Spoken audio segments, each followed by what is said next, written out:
Feeling happy as a mom is one of the best things you can do for your marriage. And if you're struggling to find joy in your daily homeschool routine, check out the Peaceful Press resources.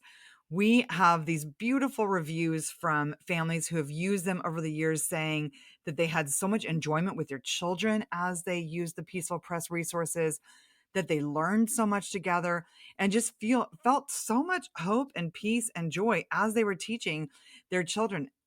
You need to cultivate joy in your homeschool. When you cultivate joy, your children are in a better relational space. They're going to have an easier time learning.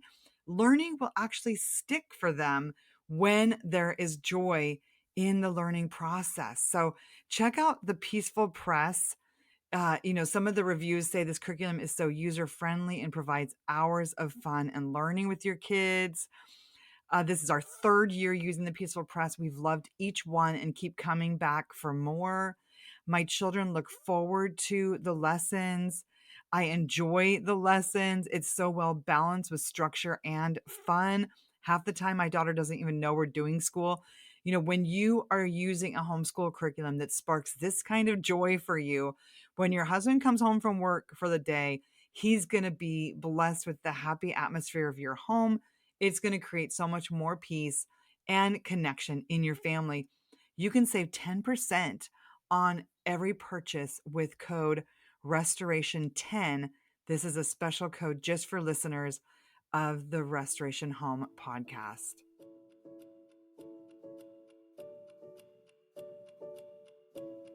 This is Jennifer Pepito with the Restoration Home podcast. This is the show where we talk about the peaceful path to connected families and restored communities.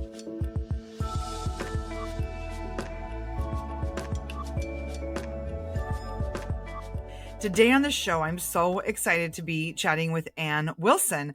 I got to be in her studio back in January to record for Family Life Today. I don't know if you've gotten to hear that episode, but it's on the Family Life Today website. And today I'm talking to Ann, who is the host of the Family Life Today podcast, as well as one of the hosts at Family Life's Weekend to Remember, one of the marriage hosts for that conference, such an amazing resource for marriages, about her new book, How to Speak Life to Your Husband When All You Want to Do Is Yell at Him. I love this, Anne. It's funny, we had some of my husband's kind of ministry partners over the other day for lunch, and the book was lying out. And they're like, do you want to yell at your husband? I'm like, not right now, but sometimes. So I love this. Thank you so much, Anne, for being on the podcast today. You're welcome. It's so good to be with you, Jennifer. I'm so excited about your book because I've actually been talking a lot to my community in the last few years about a couple of secular books. They're not Christian books. Some of the ideas in them I wouldn't even say are necessarily Christian, but they have some old-timey wisdom that I think Christian women need to be reminded of. And so in one of those books, the woman refers to what women often do to their husbands as frog farming, where you marry a prince and you turn them into a frog. And the other one talks just a lot about how much a man needs to be appreciated. But I think that for Christian women, there's such a backlash almost against like books like Created to Be His Helpmeet by Debbie Pearl, or The Excellent Wife by I think Martha Peace. I can't remember her last name, but there's a backlash against that idea of just being just being a helpmeet or stuffing our feelings. We're all so attuned emotionally now that we think it's okay to just say anything we think to our husbands, and we don't realize the damage that we're doing to who they are by being a little too loosey-goosey with our words. So this is a really good topic. Can you share just a little bit about how you came to write this or some of the Yeah. process? Yeah. And believe me, Jennifer, like Dave and I have been speaking around the country for probably 35 years. And I'm a strong woman. And so I wrote this book out of my own failure. Honestly. I have struggled with this. I didn't grow up in a Christian home. I'm strong, Dave's strong. And so I'll take you back to the beginning of where it started. And Dave and I were asked to speak to a women's group at our church. And I asked Dave, you should come with me. Like the women would love it. You're the pastor. Was a pastor there for 30 years. And he goes, yeah, I'd be happy to do that. And I said, like, so what do you want to talk about? He goes, I don't know. Let's just kind of wing it, which I'm like, oh, okay. But he gets there and we're sitting on these stools and he gets really into this. And he gets up off of the stool and he's kind of walking on the stage and he's pacing. And he goes, women, I don't even know if you get what it's like for us as men, because most of us have someone cheering for us as little kids, a mom or a dad, somebody like, hey, man, you're really good at that. And they're cheering for us. He said, I got into music and I got into sports. So I had coaches and teachers like, hey, you're really good at this. They're cheering for me. And then he says, and basically, I met Anne, and she says, kind of in a way, when she marries me, of all the men in the world, I choose you, Dave Wilson. You're the man, and Anne's cheering for me. And I'm sitting back here on this stool thinking, I've never heard him say any of this. And it's so interesting. And I felt a little proud, like, oh, that's nice. He's saying, yeah, I chose him, and that's cool. And suddenly, the whole atmosphere shifts, and he has this, like, his voice goes low and quiet.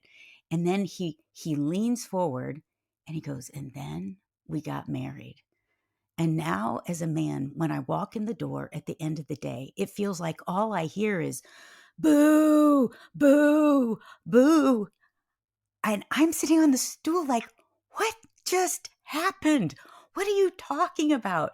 And these women, I could tell they were a little embarrassed for me. And they're kind of like this nervous chuckle. I don't even know how we ended this because Dave has never, ever said anything remotely close to this to me in our lives. So we get in the car and I'm like, you think I am booing you? I am helping you. And he goes, and Ann, let me ask you, is it working? I'm like, no, it's not working.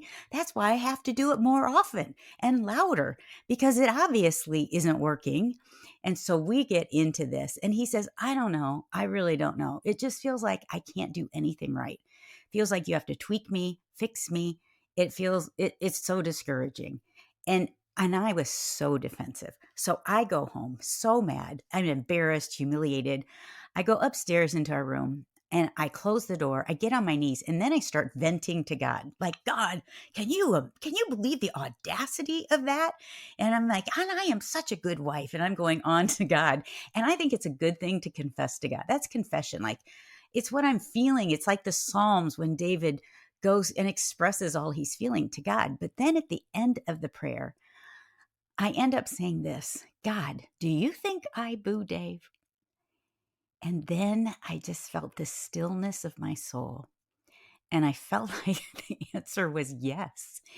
But it wasn't a shameful yes, like you're terrible. It was and start paying attention to your thoughts and start paying attention to your words to not only Dave, but your family, to your kids.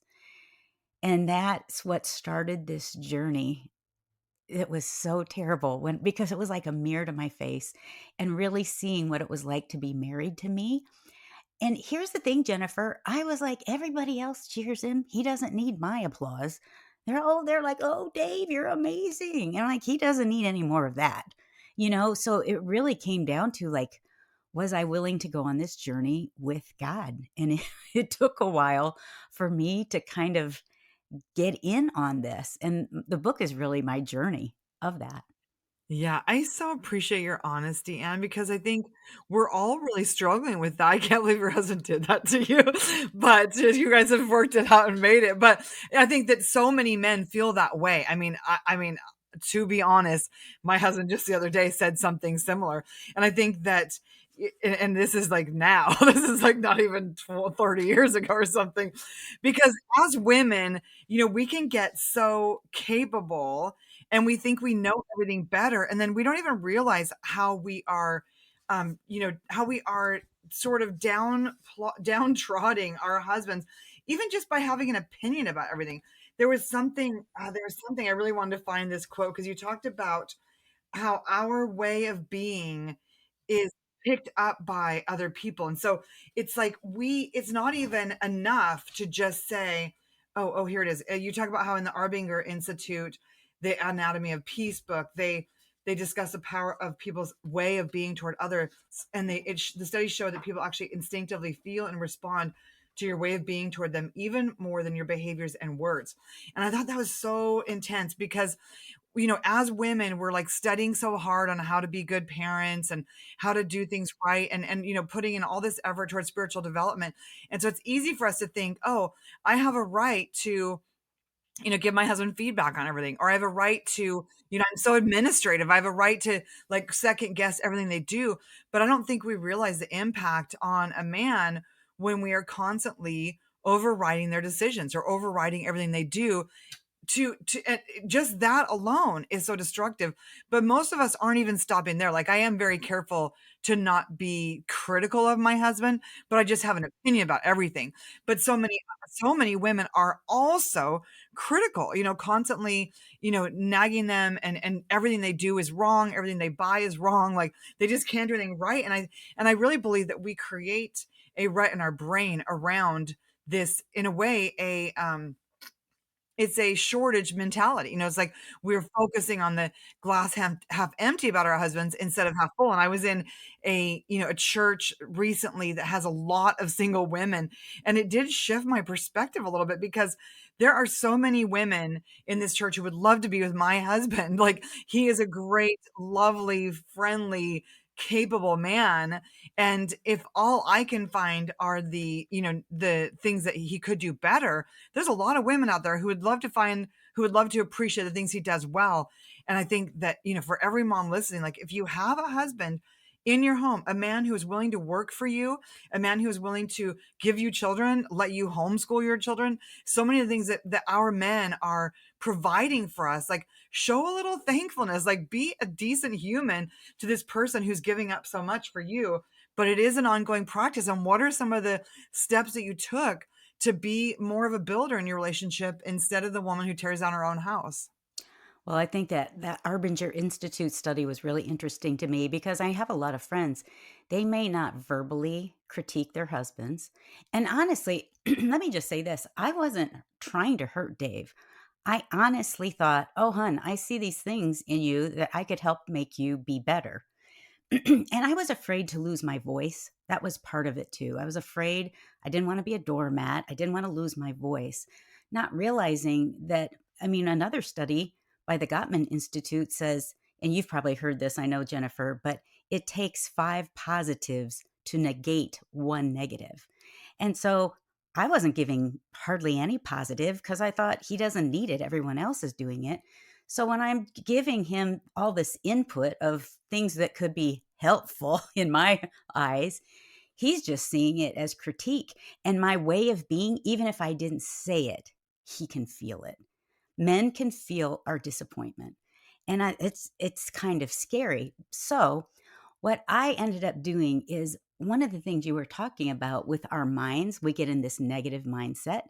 And they've done all the brain science study they're showing now. We create neurological pathways. And I realized I was in the deepest rut, literally in my brain, because I only saw the negative. And then I had this negative bias, and here was one of our biggest things that I would critique Dave about.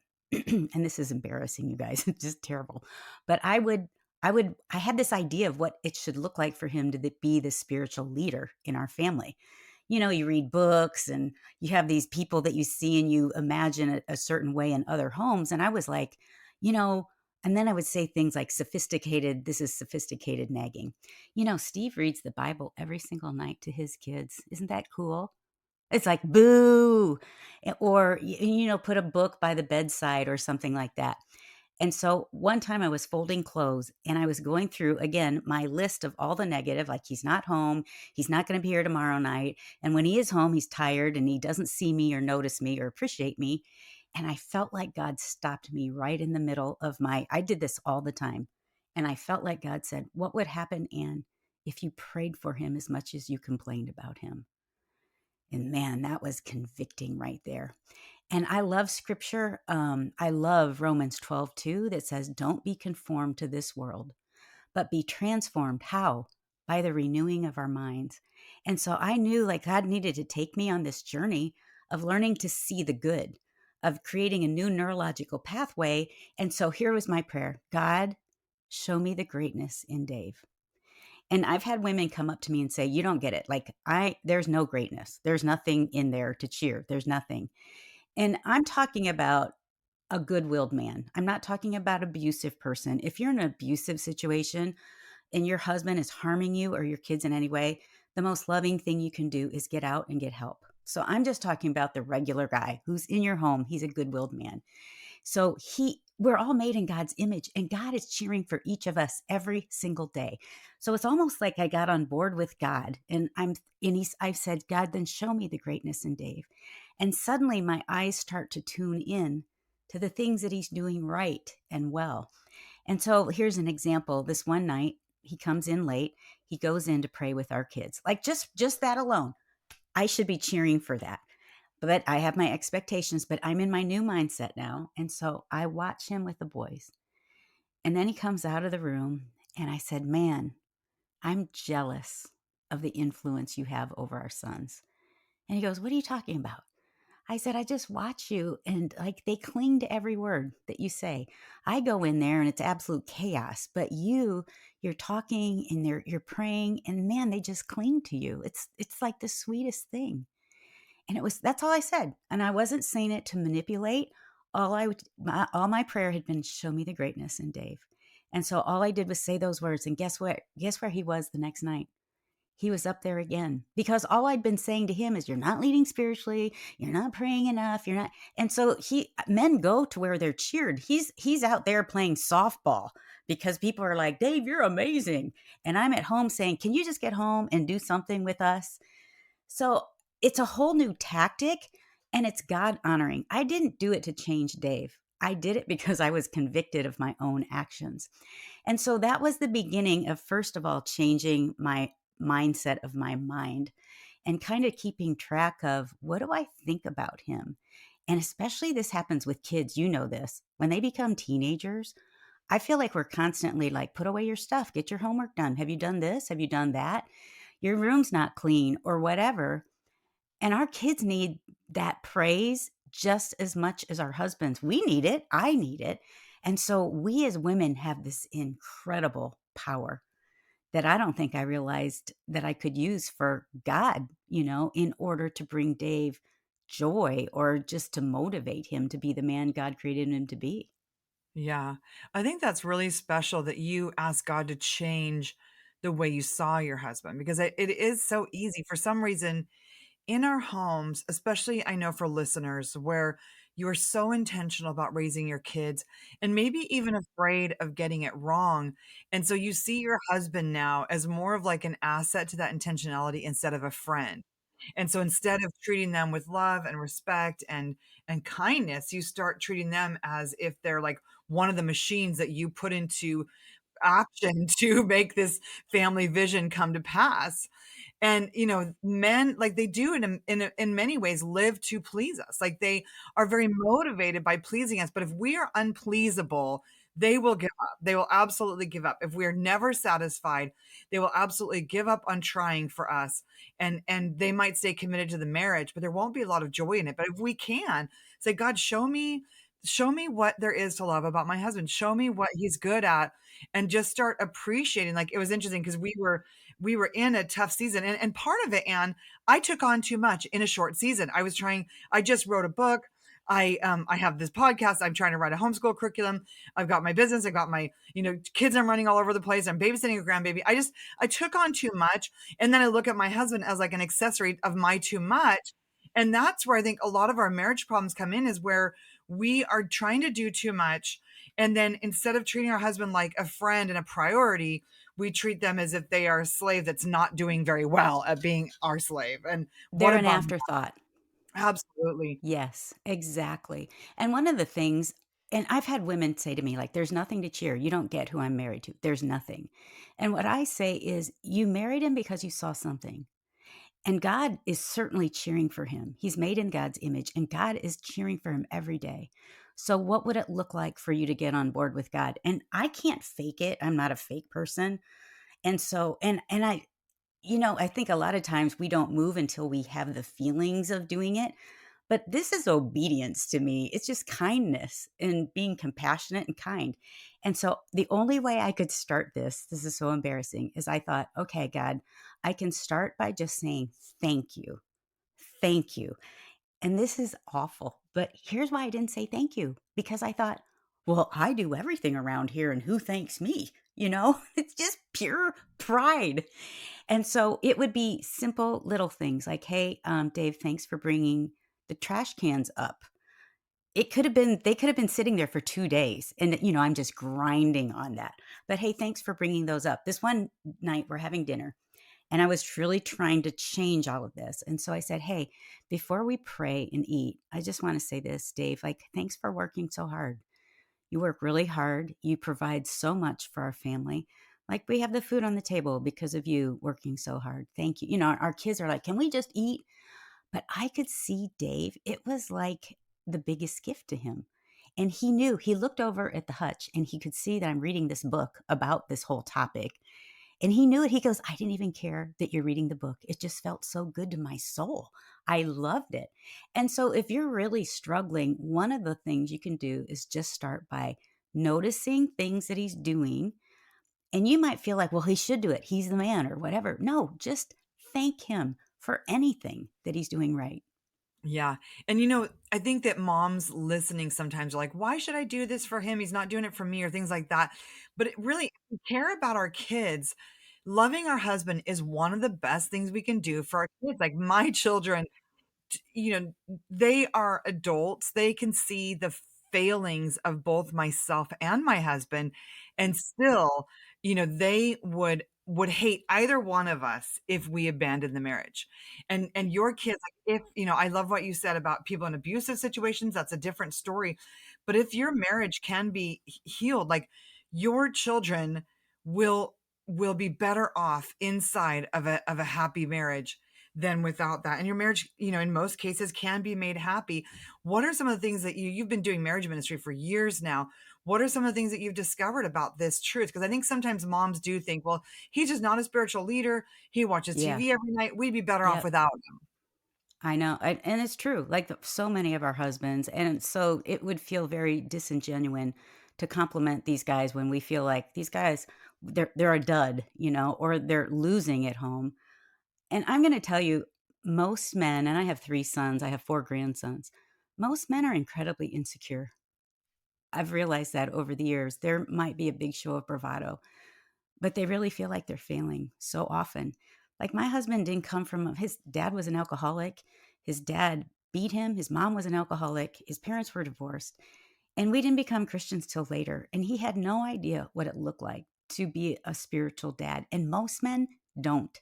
They're intimidated by it. And so I think when they get intimidated, they become passive. And when our men become passive, I can at least, I don't know what other women, I can get more controlling. And then we get on this cycle and it's just not pretty at all. And to be honest, because I'm strong and I mean, I've been to seminary and when I look at Genesis 2:18 and when I was in my I think I was in my early 30s and I would read because we started teaching at these weekend to remember marriage conferences when it says that God created Eve to be a helper suitable for Adam. That would grind me. Like, why don't I get a helper? Why does the man get a helper? Well, that's typical, isn't it? I don't even get a helper, and I'm doing everything with the kids. And if anybody could use a helper, it's me. And so then I knew I should look it up in Hebrew, but I thought I'm just going to see what it says in the dictionary because I'm so bothered by this word because I thought of it as the little helper. And the dictionary says basically someone important tells another lower person what to do. And like, this is why I hate this word.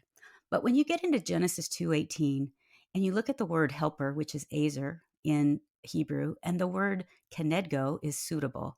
You look at those two words together, and because I mean, some churches have been great in this teaching, some haven't been great in it. They have some back in history. It has made it look like we are the little helper.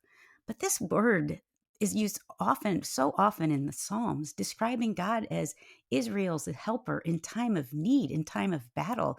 He will come to the rescue. And then that word kenedgo, which is suitable, a helper suitable, that word means toe to toe. And it's never used anywhere else in the scriptures except right here for the wife and the woman. And so we were doing one of, you've been there, so you know, we have lunch with our guests when we do our podcasts.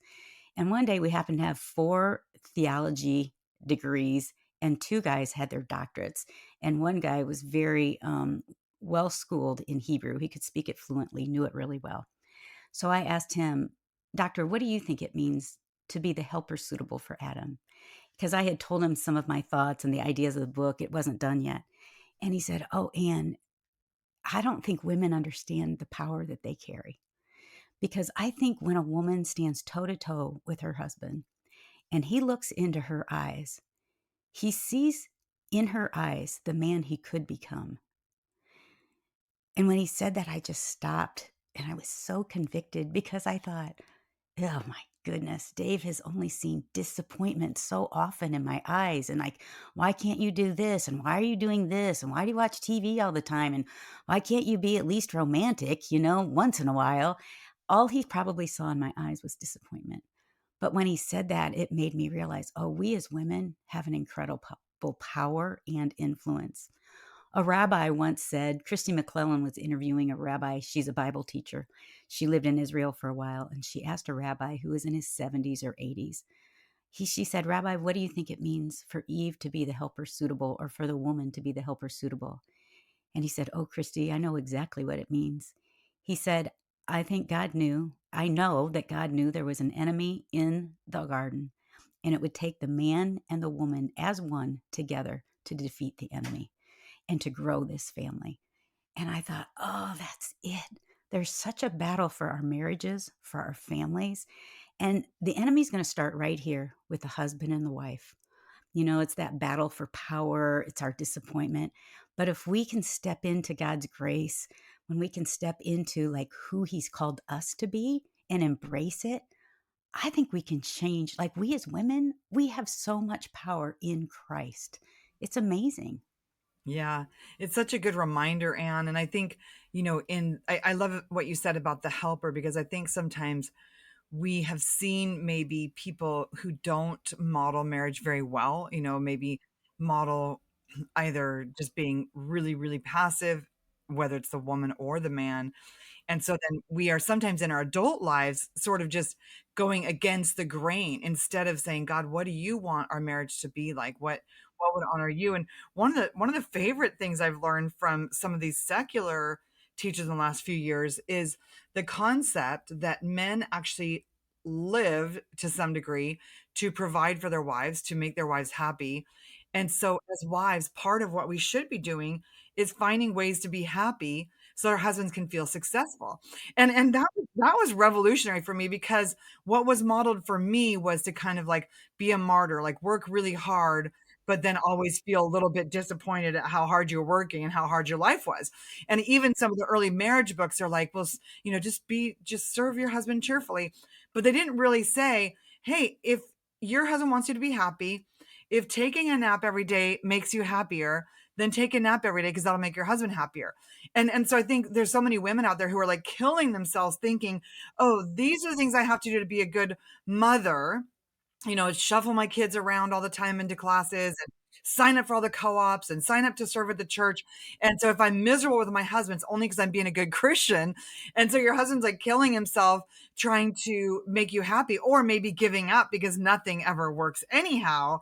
And maybe what you need to do is just find a way every day to do something that makes you happy, to scale back your life a little bit so you have margin to be happy so your husband can feel like he's making some headway in his purpose in life.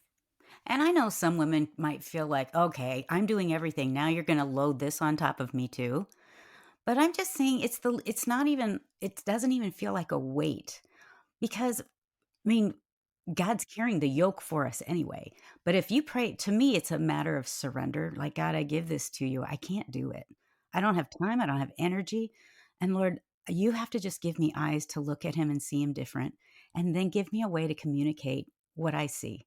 It could be a text. It could be a text once a week to start, or a thank you once a day, or it could be so simple. It's not like a burden that we're doing. And you know what it is? You don't do it when you just feel like it. You do it out of obedience. It's like a worship moment. but it's never felt heavy to me. It has felt like I need to do this to honor Jesus. And my kids need to see a good example, what this can look like in our home. And I'll tell you what my friend did. My friend was really struggling, and she knows that I have walked through this. So we would walk and talk and we'd pray. And she was complaining every day about her husband. He's gone, he's traveling every week. He doesn't make it to the kids' games and their soccer stuff. And I said, "Man, you're in that same rut I was. I remember that."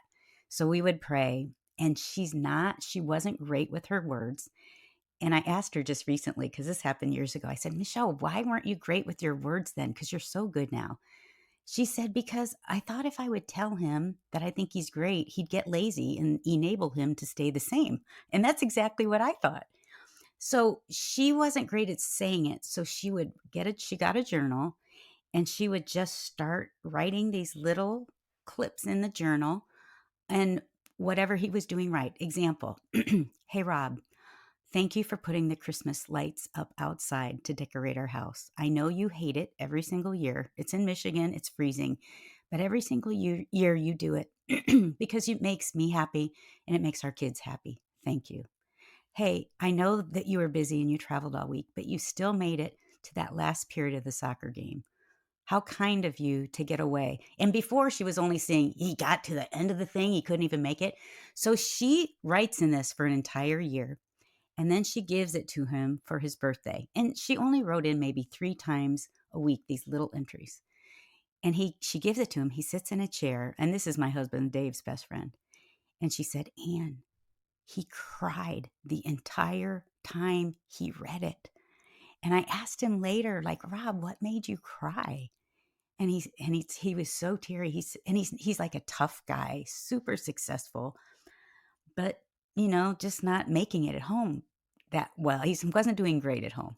And he said, "Anne, I feel like as a man, I'm constantly failing. I feel like I'm failing as a dad, failing as a husband, failing in my business. Every day I feel the weight of that pressure." And for Michelle to say these things to me, it made me want to be better. It motivated me to be the man she said I was in the book. It's the most motivating thing I've ever had in my life. I thought that was like the sweetest thing ever. You see how it works? Our words of appreciation, it breathes life into their soul. And it does for us as well. Yeah, so good. And this is such an encouraging conversation and so important. I think, like, even more than the homeschool lessons or extracurricular stuff you're doing or the sports, more than anything you're doing, creating a happy home where mom and dad love and enjoy each other is the best gift you can give your children. The book is How to Speak Life to Your Husband When All You Want to Do Is Yell at Him by Ann Wilson with reflections from Dave. Thank you for joining us today, and I know this is going to be such an encouragement to moms who are in the trenches of creating a connected family and restored community.